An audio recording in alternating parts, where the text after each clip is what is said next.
السلام عليكم ورحمة الله وبركاته، ازيكم يا جماعة عاملين ايه؟ يا رب تكونوا بخير وفي أحسن حال.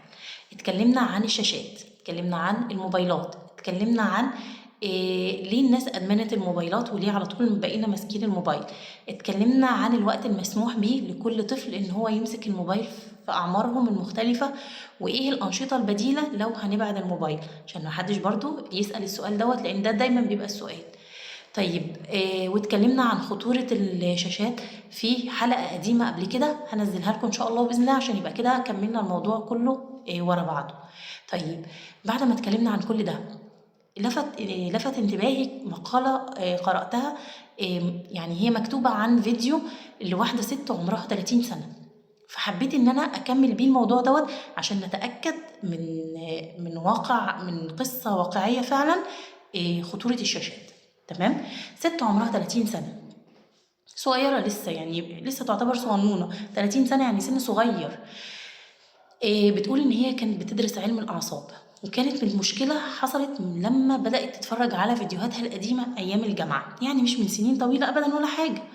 بتقارن بقى نفسها زمان ودلوقتي، بتقول إن هي زمان كانت عبقرية، عبقرية بمعنى عبقرية. هي حست وهي بتتفرج على الفيديوهات إن واحدة أمية بتتفرج مثلا على أينشتاين من كتر ما كانت عبقرية.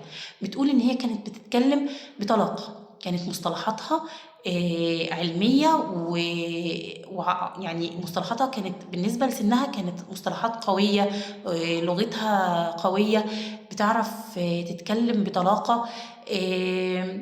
لكن دلوقتي شايفة ان هي بقت لغتها رقيقة، ما بتعرفش تتكلم بسلاسة كده،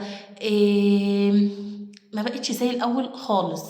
زمان كانت بتقرأ الكتب وبتلتهمها، وكانت بتدخل في حوارات فلسفية، وكانت بتقدر تتعامل مع الناس الأكبر منها بمنتهى السلاسة، وكان علمها كان كويس جدا.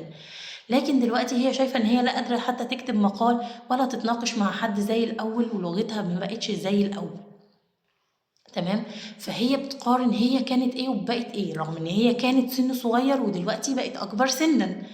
الا المفروض ان هو اصلا زمان كان بيبقى العكس، الانسان لما بيكبر بيتعلم وبيتطور ولغته بتبقى احسن وبيقدر يتعامل مع الناس احسن، لكن دلوقتي هي بتنزل، مستواها بينزل.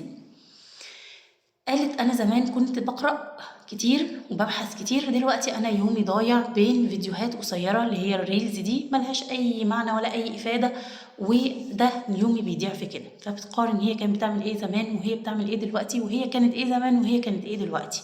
تمام.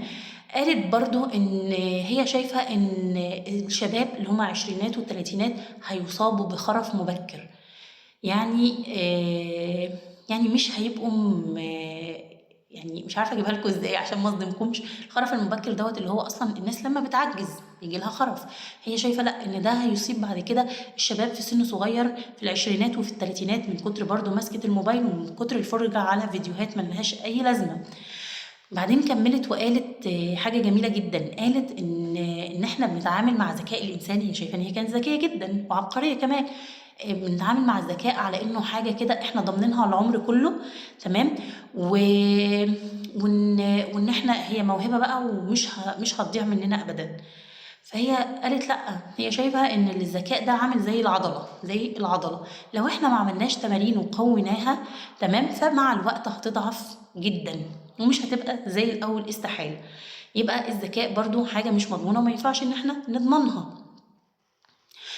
رجعت بقى وكملت ودخلت كمان على مشكلة تانية وهي الذكاء الاصطناعي.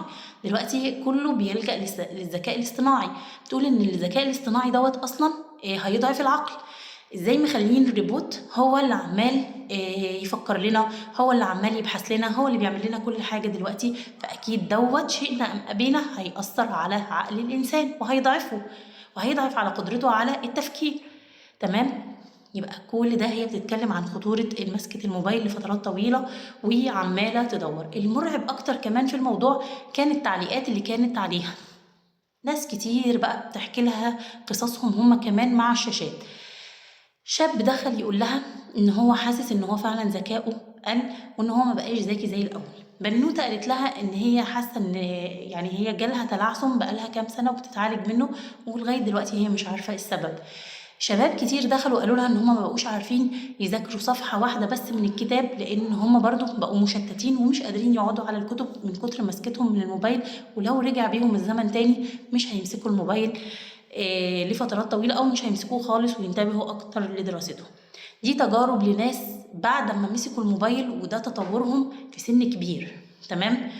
ده اللي احنا بنقوله، نخلي بالنا من اولادنا، نخلي بالنا من اولادنا، نبعد الشاشات على قد ما نقدر عشان ما يدورش الزمان ويكبروا ويلاقوا نفسهم قدام المشاكل ديت.